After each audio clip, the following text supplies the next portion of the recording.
Nous avons parlé la dernière fois des imprimantes qui étaient bloquées abusivement par Epson. Nous avons parlé de la fois précédente de deux arnaques qui sévissaient actuellement sur le web. Et bien aujourd'hui, pour changer, on va changer d'univers, on va parler d'un logiciel de traitement vidéo. Allez Méa, on y va. Oui, on y va.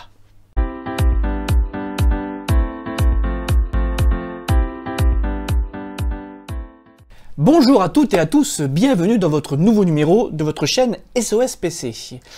Alors, de nos jours, on a accès à des fabuleux outils, on a accès à des logiciels de traitement vidéo. Et c'est vraiment intéressant parce que non seulement les prix ont énormément baissé, parce qu'avant il fallait, il y a quelques années il fallait mettre une blinde pour avoir un logiciel convenable, mais c'est vrai aussi qu'on avait des PC, il faut dire, qui n'étaient pas forcément adaptés. Maintenant on a des processeurs multicœurs, quelle que soit la machine que vous allez acheter désormais en grande surface, même en entrée de gamme, vous avez en général au minimum 2 cœurs. Bon, en clair, ça rentre dans les détails techniques.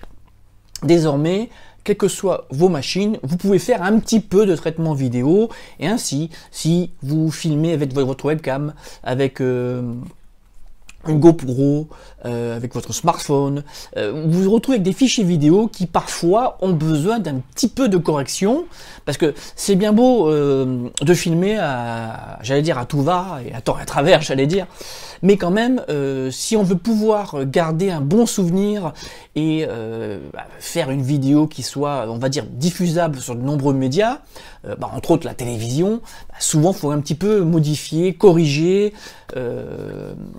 j'allais dire modifier les vidéos. Vous pouvez ajouter des sous-titres, vous pouvez, qu'est-ce que je pourrais dire, vous pouvez aussi transformer, changer de format, si vous voulez pouvoir les lire sur un smartphone, si vous voulez pouvoir lire sur un lecteur DVD, les graver sur donc un support optique.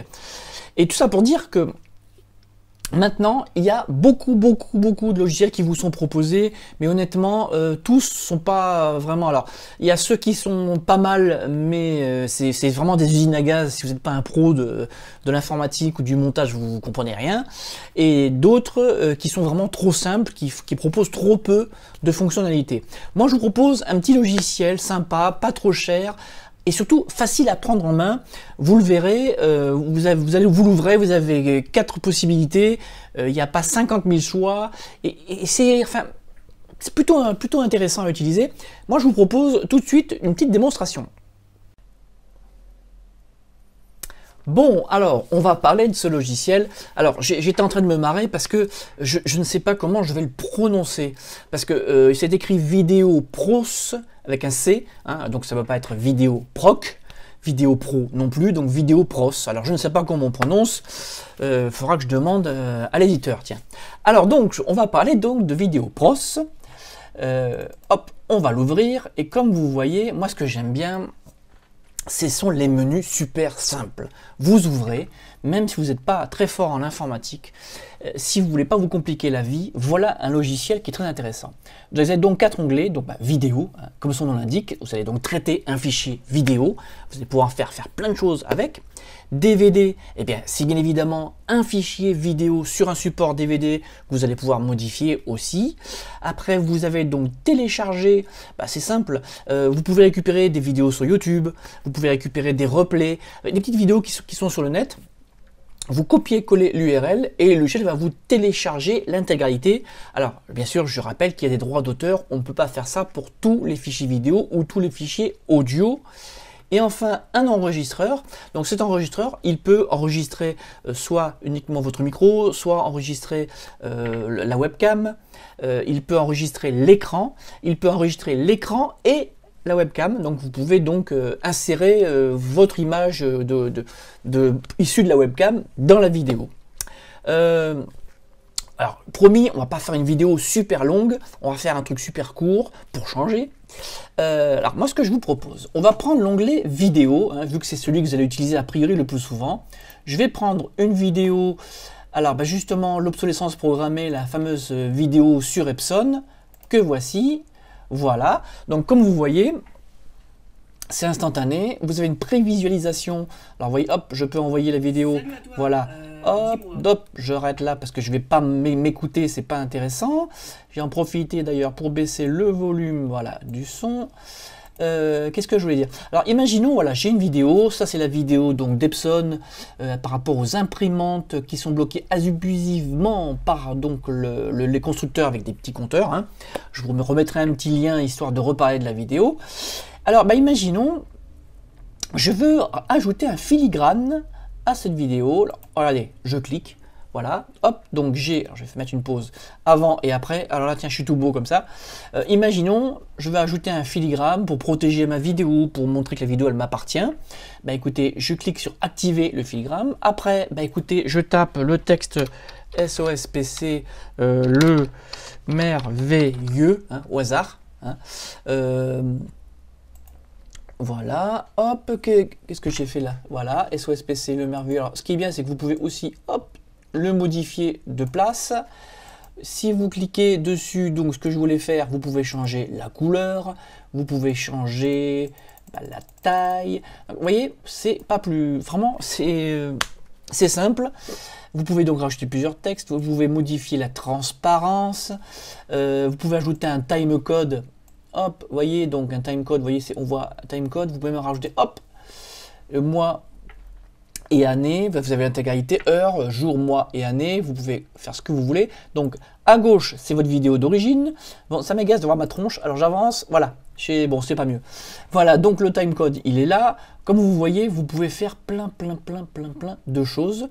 Vous pouvez même ajouter une image. Alors je vais prendre, voilà, je sais pas moi, n'importe quelle image qui me vient dans la vidéo, voilà. Hop, allez, on va prendre l'image du site par exemple et je rajoute l'image du site. Voilà, vous voyez, j'ai fait ça dans l'improvisation.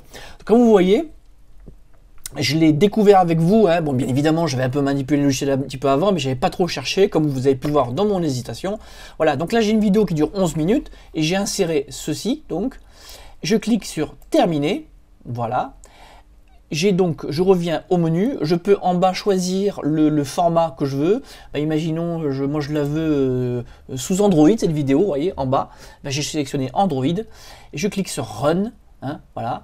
Je laisse travailler, donc on est en train de travailler. Voilà. Bon, alors le petit compteur qui me dit 1 minute 45, bon, c'est une estimation, mais comme vous voyez, le logiciel travaille vite. Alors, je précise que le PC sur lequel je suis est un PC, certes, avec un processeur i5, mais avec une carte graphique il y a quelques années maintenant. C'est pas, il y a 8 Go de RAM seulement. Enfin, c'est pas un ordinateur ultra méga puissant. Donc, comme vous voyez, ben, regardez, hein, il y a 11 minutes de vidéos qui sont traitées actuellement par le logiciel et il m'annonce, vous voyez, une durée estimée à peu près bientôt moins d'une minute. Donc, vous pouvez choisir d'arrêter l'ordinateur, ouvrir le dossier de sortie, ça c'est par défaut. Bon, voilà, vous voyez, on pourrait discuter pendant des heures d'un logiciel, mais comme vous pouvez voir, voilà, hop, je laisse finir de travailler. Moi, je trouve que c'est bien fait. C'est vraiment, hop, un logiciel bien fait. Alors oui, effectivement, il est en train de travailler, donc je ne peux pas aller me balader dans les menus.